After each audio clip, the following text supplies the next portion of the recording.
क्योंकि एक टीचर उसे शिक्षा दे सकता है, समाज की बातें समझा सकता है, लेकिन माँ बाप उसमें संस्कार डालते हैं। अगर मिर्च बोई है तो मिर्च का ही फल आएगा, सेब आ ही नहीं सकता। कोई मुश्किल से मुश्किल काम भरोसे के साथ दोगे तो उसमें अपनी ताकत देखता। भारतवर्ष में यूपी बोर्ड के बच्चे की सबसे बड़ी समस्या होती है कि भाई इंग्लिश कैसे सीखें। मैंने बहुत सारे बच्चे पलेर्मो, बर्लिन, डेनवर, इनके अंदर बहुत बड़े चेंजेस देखे। उसके बाद लोकेश को देखा है। उसे ये एहसास कराना बहुत ज्यादा जरूरी है कि वो कुछ कर सकता है। मिलेगा वो जो आप चाहते हैं, लेकिन मेहनत वो जो मैं चाहता हूँ। बच्चे ने मुझसे कहा था कि सर आज से पहले टॉफियाँ तो बहुत बार खाई हैं, खरीद कर भी खाई हैं, वैसे भी खाई हैं, लेकिन आज पहली बार खुद कमा कर खाई। इन्हें खाने का एक अलग ही मजा आएगा।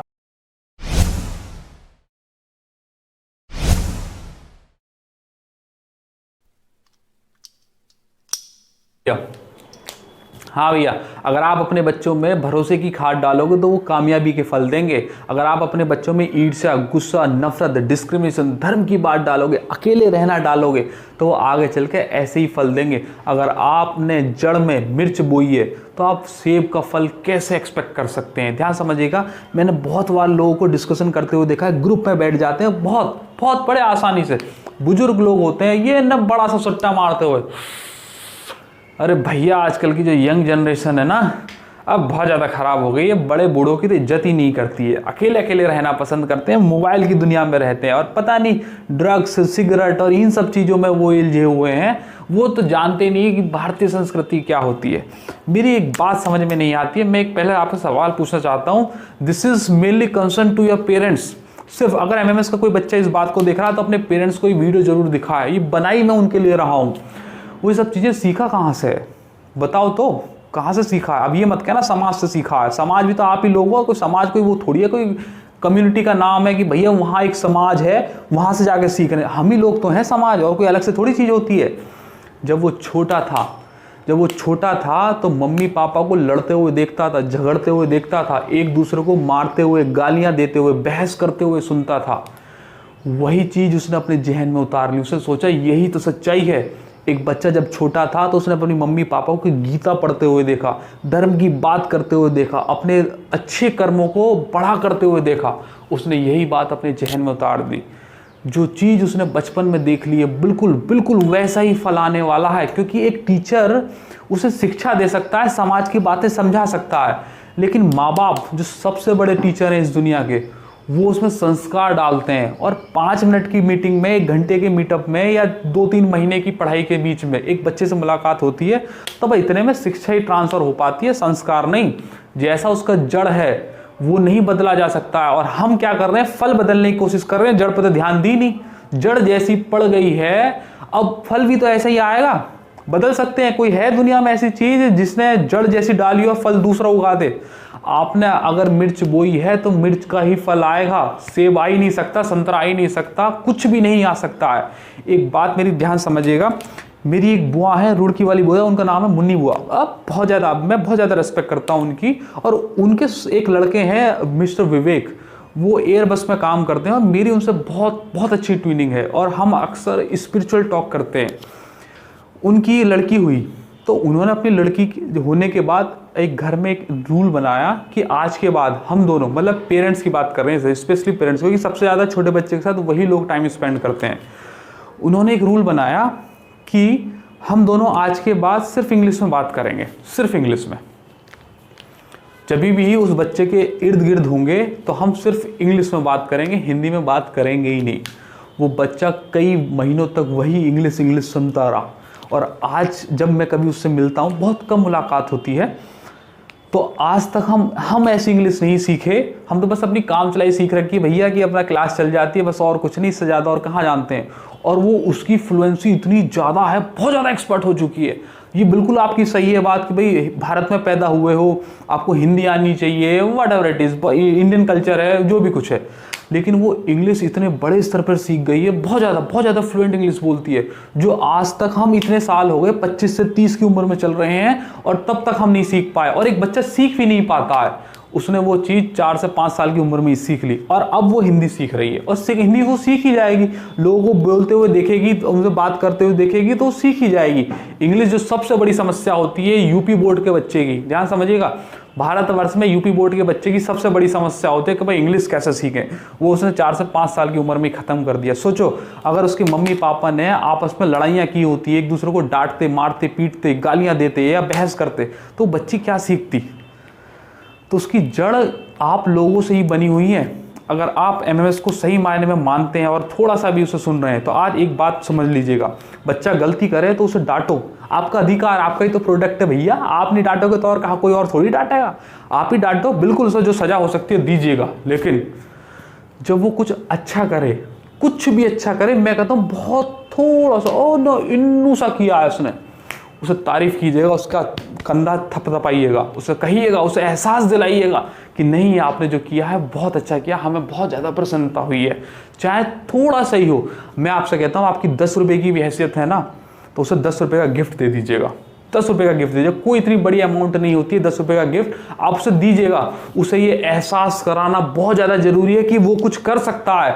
होता ये है कि हम लोग हमेशा बच्चों को डांटते हैं, हम लोग नहीं, मेरी तो शादी नहीं हुई अभी तक, लेकिन जनरली एक बात बता रहा हूँ, लेकिन मेरे बच्चे हैं भैया, भी शादी नहीं, मेरे बच्चे बहुत सारे बहुत सारे बच्चे हैं मेरे, और मैं उन्हें डांटता भी हूँ और समय आने पर उन्हें पुरस्कृत भी करता हूँ। अभी थोड़ी देर में मैं आपको बताऊंगा। तो जब वो गलती करे तो आप डांटिएगा, लेकिन जब वो कुछ अच्छा करे, चाहे आप 10 रुपये के ही हकदार क्यों ना, उसे 10 रुपये की एक चॉकलेट दे दीजिएगा, टॉफ़ी दे दीजिएगा, कुछ छोटा मोटा गिफ्ट है। या फिर उसको लालच दो कि अगर इस बार आपने अच्छे मार्क्स लेकर आए तो मैं जो तू कहेगा वो करवा दूंगा, या तुझको फ़ोन दिलवा दूंगा, या तुझे वहाँ घुमाने ले जाऊँगा। उसको लालच दो, लालच के अंदर वो पढ़ जाता है बच्चा, लालच से पढ़ेगा। उसे एहसास कराओ कि तू कुछ कर सकता है, उसे ये मत करवाओ कि तू दुनिया का सबसे बेकार बच्चा है, तेरे होने से हम तो दुख हो गए। अब बच्चा बेकार नहीं होता है, तो ऐसा नहीं होता कि भाई कैसी औलाद हो गई भैया, हम तो बड़े ही परेशान। देखो जिनके बच्चे सक्सेस हो गए तो दैट्स वेरी गुड, वो तो अपलॉडेबल हैं। लेकिन जिनके नहीं हो सके हैं और किसी रॉन्ग ट्रैक पर चले गए हैं, तो कोसे नहीं कि मेरी कैसी औलाद हुई, परमात्मा ने कैसी मुझे औलाद दी है, पहले तो दे नहीं रहा था और दी है तो ये नालायक दिया है। अरे भैया नालायक नहीं, उस सर्कमस्टेंसेस उसे ऐसी मिल गई और जैसा ट्रैक मिला था वो वैसे ही चलता चला गया है। आप बस उसे जब वो गलती करे तो डांटो, और जब वो कुछ अच्छा करे तो उसे एहसास कराओ कि नहीं तेरे अंदर अच्छाइयाँ भी हैं और वो तो अच्छा कर सकता है। उसे बिल्कुल डांट धमका कर मतलब हमेशा उसे बिल्कुल डांटते रहते हैं तो उसे अपने अंदर से गिल्टी महसूस होती है, उसे लगता है कि यार मैं तो कुछ कर ही नहीं सकता हूँ। और जब उसे आप तारीफ दोगे तो उसे लगा कि यार मैं कुछ कर सकता हूँ। होता क्या है यहाँ पे, जब वो गलती करता है तो दबा के लेते हैं उसकी, उसे ऐसा कर देंगे बिल्कुल अधमरा। और जब कोई अच्छा करने की कोशिश करता है ना तो सब शांत हो जाएंगे, दे जस्ट प्रिटेंड कि कुछ हुआ ही नहीं है, इग्नोर कर देते हैं उसकी अच्छाई को। इसका नुकसान वो तो बढ़ता ही है बेचारा, उसके अंदर नेगेटिविटी आती रहती है, वो सोचता है कि मेरी तो ज़िंदगी ख़राब है। मेरी एक बात ध्यान समझ लीजिएगा, अगर आप किसी कमज़ोर बच्चे को, कोई भी कमज़ोर या कोई गलत ट्रैक पर भी है, उस बच्चे को कोई मुश्किल से मुश्किल काम भरोसे के साथ दोगे तो वो उसमें अपनी ताकत देखता है और वो कर सकता है। आप उसके साथ पीछे खड़े रहिएगा, वो कर देगा। हर सैटरडे, एवरी सैटरडे एमएमएस में एमटीटी होता है। एमटीटी का मतलब है एमएमएस टॉफी टेस्ट। हर सवाल पे एक टॉफी मिलती है। हर एक कोई बच्चा, मैं स्क्रीन पे सवाल फेंकूंगा और हर बच्चा जो बच्चा सबसे पहले आंसर कर देगा उसे एक टॉफी मिलेगी। ध्यान समझिएगा, टॉफी कोई इतनी बड़ी चीज़ नहीं होती, 100-150 रुपये का डब्बा आता है और मुझे इससे कोई फर्क नहीं पड़ता है, 150-200 तक आ जाता है। हर एमटीटी में 100-150-200 तक टॉफियाँ डिस्ट्रीब्यूट हो जाती हैं। कोई इतना बड़ा अमाउंट नहीं है, आप लोग खरीद के भी खा सकते हैं, बच्चे भी खा सकते हैं और आज से पहले खाई भी होंगी। कोई इतनी बड़ी चीज़ नहीं होती है, टॉफी कोई इतनी बड़ी चीज़ नहीं है। मैं आपको बताता हूँ इसका सबसे बड़ा फ़ायदा क्या होता है। सबसे पहले जब स्क्रीन पे सवाल आता है तो उसके अंदर एक प्रेशर क्रिएट होता है कि मुझे with in a time solve करना है सवाल। तो वो प्रेशर जो एग्जामिनेशन सेंटर के अंदर जाके क्रिएट होता है, मैं वहाँ उसे यहीं क्लास में ही कर देता हूँ क्रिएट। और धीरे धीरे वो सवाल करने की कोशिश करता है और उसके बाद ट्यूनिंग आने लगती है उसकी। उसे पता चलता है कि मुझे सेकंड्स में आंसर देना इज इंपॉर्टेंट, लेकिन सेकंड्स में आंसर देना, with in A time answer देना, इट इज़ वेरी क्रूशियल। हर कोई सवाल कर देता है, हर कोई पेपर कर सकता है अगर टाइम लिमिट हटा दी जाए एसएससी के अंदर।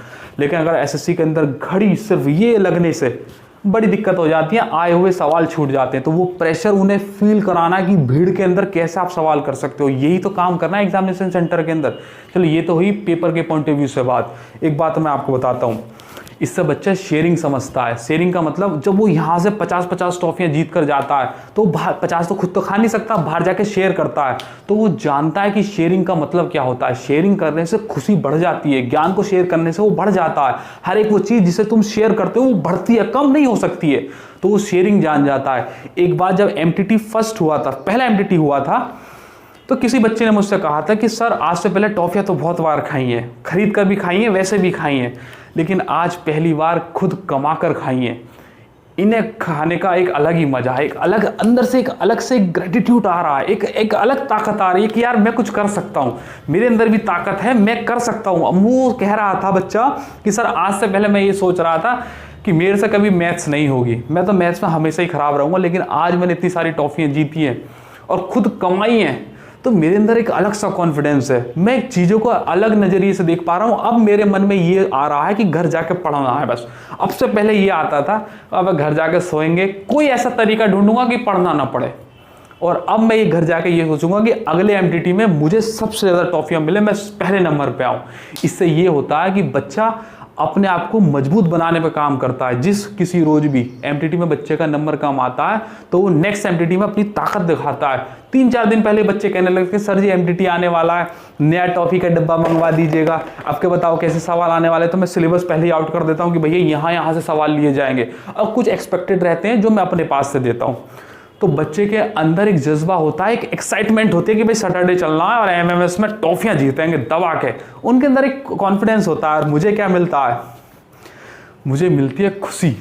जब मैं उस बच्चे के चेहरे को देखता हूँ ना, वो देखता है कि मैंने टॉफ़ी कमाई है, तो उसके चेहरे पर एक अलग ही खुशी होती है। वो खुशी जब मैं देखता हूँ तो मुझे लगता है कि मेरा पढ़ाना सफल है। मुझे बड़ी खुशी का एहसास होता है जब वो बच्चा एक अंदर से चहकता है और भाई मैंने ताकत से टॉफ़ी जीती है, अब मुझे बड़ा मज़ा आता है। इस लास्ट MTT में MTT 5 हुआ था, उसमें एक बच्चा लोकेश है, काफ़ी MTT में उसकी परफॉर्मेंस बहुत ज़्यादा ख़राब थी, लेकिन MTT 5 में सबको चौंका दिया। उसने लास्ट में ऐसा पलटवार किया कि सवाल मेरे लिखने से पहले ही आंसर दे दिए। सब बच्चे चौंक के यार ये इसने किया कैसे, और मुझे बड़ा मज़ा आया उस बच्चे की परफॉर्मेंस देख के। काफ़ी अरसे से उसकी परफॉर्मेंस ख़राब हो रही थी। मैंने बहुत सारे बच्चे पलेर्मो, बर्लिन, डेनवर, इनके अंदर बहुत बड़े चेंजेस देखे। उसके बाद लोकेश को देखा है, उसको बहुत बहुत बड़े स्तर पर चेंजेस आ रहे हैं और मुझे ये देखकर बहुत ज़्यादा खुशी होती है। मैंने कहा मेरा पढ़ाना सफल है। मैं यहाँ खड़े होकर जो सारे दिन बोल रहा हूँ वो वेस्ट नहीं जाता है। वो बच्चे में बदलाव आ रहे हैं, थोड़ा देर से आ रहे हैं लेकिन आ रहे हैं। वो अंदर अपनी ताकत देख रहा है, वो घर जाके पढ़ता है, वही सोचता है कि MTT में अगली बार अच्छे नंबर लाने हैं। तो शेयरिंग भी सीखता है, प्रेशर कैसे झेला जाता है ये भी सीखता है, अपने अंदर कॉन्फिडेंस भी देखता है, अपने अंदर ताकत भी देखता है। और बस मुझे क्या करना है, एक टॉफ़ी तो देनी है उसे, उससे ज़्यादा करना ही क्या है। एक टॉफ़ी भी नहीं दे सकते यार, हम इतने बड़े स्तर पे हैं कि एक टॉफ़ी नहीं दे सकते। और आप अपने पेरेंट्स हैं, आपका तो वो बच्चा है, आपने तो उसे जन्म दिया, उसका निर्माण किया है। आप उसके चेहरे पर, उसके कंधे पर हाथ थपथपा नहीं लगा सकते यार तूने अच्छा काम किया है, हम इससे बड़े प्रसन्न हैं और बता तुझे क्या चाहिए। 10 रुपये की भी है, 20 रुपये की है, 100 रुपये की है, 1000 की, 10,000 की, लाख की, जितने की आपकी भी कैपेबिलिटी है उस हिसाब से बोल दीजिएगा भाई जो तुझे चाहिए वो मिल जाएगा, बस मुझे वो दे दे। मैं हर बार मैं इसमें बच्चे से कहता हूँ कि मिलेगा वो जो आप चाहते हैं, लेकिन मेहनत वो जो मैं चाहता हूँ। बस बात खत्म।